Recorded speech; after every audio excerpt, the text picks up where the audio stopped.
Barry here. We were not this effing hill. You can't tell on video. I wish we had a snowmobile.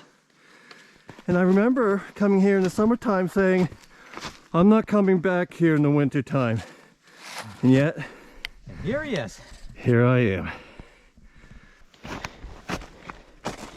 Okay, gotta be careful at this intersection. There's Bigfoot crossing.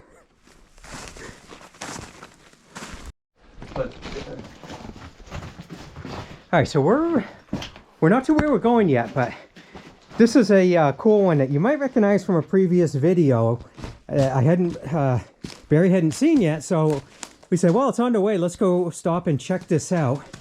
So we're in, this has two caverns, and here's what you might remember is that square. I said, oh yeah, geez, doesn't that look like it could be a kitchen tile almost? If you can see, that's how square it is. So showing Barry that, and he had a good thought about it. I think it might be like a column that starts there. And okay. It goes all the way here. So if we come across the cavern about 30 feet, what does it look like, a matching end over here? Yeah, and it might have gotten a little bigger here and then smaller down there. Okay, so just tapered down, yeah. Yeah, so when they were cutting into it, they probably didn't know about it. But if they would have cut around it, it would have been like a column right here. Wow. So who knows, even if you dug into that, it would just be like a long crystal going in, huh? Yeah, if you keep going. Right. That's cool. Hey, so that snowmobile trail was nice when we had it, but the last half mile is bushwhack. And that little from here, but that mountaintop is where we're headed. We're about 2/10 of a mile from the main area, but we had something over here. Well, we suspected something over here. And this is definitely a small area that was mined. You know, normally I might not call this much more than a prospect, but look at these, all these metal pipes here that I guess supported something. So maybe this goes down a bit. No, seriously. All right, guys, a couple observations. So in our usual scientific way, we grabbed one of the bigger sticks we could find, and that just dips down. And boy, that goes, yeah, this is shafted down all right. You know, we were getting 10 feet down and not hitting any resistance. So who knows how far it goes. Number one. Number two, this smells. You start stirring this up, man, and it is nasty. But the other cool thing, you know, I looked at these, I said, oh, look at the some sort of support beams. No, Barry figured out what these are. These are drill bits. Wow. Octagon, they would put that in the drills, and they were probably dull, so they just drilled it in and stopped and leave it like as a fence. No kidding. And that one's bent. So we got 1, 2, 3, 4, 5. 5. And it stinks. And it stinks. It stinks so bad. Well, this is such a big mine that we're hitting the outskirts of it. Didn't realize we got here so quick. So we're standing over just a massive winding cut. We can get into some of this, which will go as far as we can until it gets flooded. But that just goes right in there. And then we got a remnant over here, big old ore cart. So let's get down there, start you with that, and then start exploring in. Very cool old cart. Part of the remnants out here. About 20 feet over are the tracks. Yeah. All right, we're at the entrance to the cut. And we got some rail here. It's just kind of been discarded off to the side. We got water.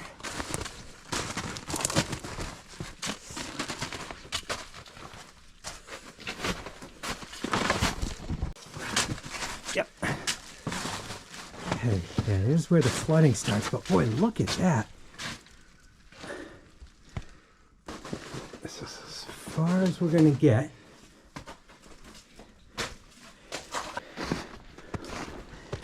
I got one of the openings, thinking this is the one that ends, because I don't see any indication of light coming from the back side. Okay, looks like we'll be alone here.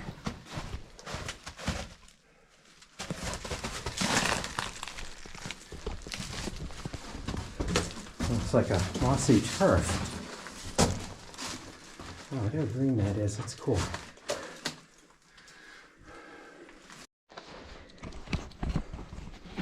Got our measurements done. We have 6 feet across, 7 feet in height, and 34 feet from the opening to the back. And here is a look from the back.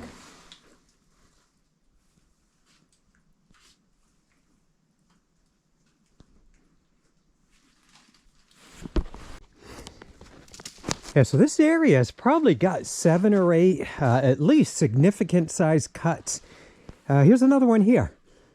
Doesn't go any deeper. It's a little bit flooded. Maybe it goes down a little bit, but a good size area. About 25-foot backside, rock hounding up there, and extends all the way out through here. And then as I turn around, another pit right here. I think that's the one I saw from earlier that I kind of walked by. Yeah, there's my tracks there. Okay, so I've done the full circle in this spot.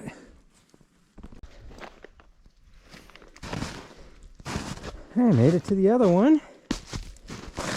Boy, this is, we're just seeing chunks of quartz everywhere we look.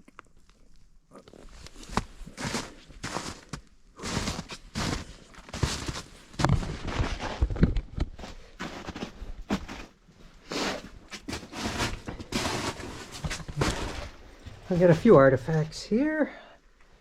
The old pipe coming through. Somebody's out here shaking, see if they can find anything good. And I told you one of these went right through, and this is the one. And then we're coming out on the top side of that long, skinny cut. Get the view of it up here. All right, here we are. Just came through that opening there. And what a great view. Bombs away.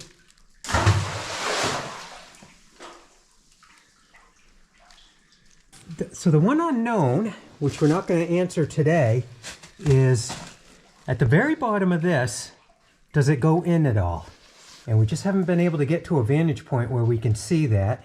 I think that our best bet is going to be at some point when it's ice over is to come in, because if you see all the way at the beginning, that's where the ore cart and everything. So if we walked all the way through, we'll know, is it just solid down there or not? Okay, we did our measurements, 30 feet going through. And a little bit smaller, 5 feet across and about 6 feet up. Not in all places, Barry was ducking a bit. So a little bit of a tighter fit than the last one, but the same length, and then right through to that big cut. We're back on the snowmobile trail. Smooth sailing from here. It's about 2:30, so we've been out here 4 or 5 hours. And, you know, we don't want to cut it too close because in New Hampshire, it's dark at 4:30 this time of year. So we are wrapping it up. Had a great day. Hope you guys enjoyed another mine up here into the hills of New Hampshire. And back to the real world for us for another week or so. Hope to see you out here next time.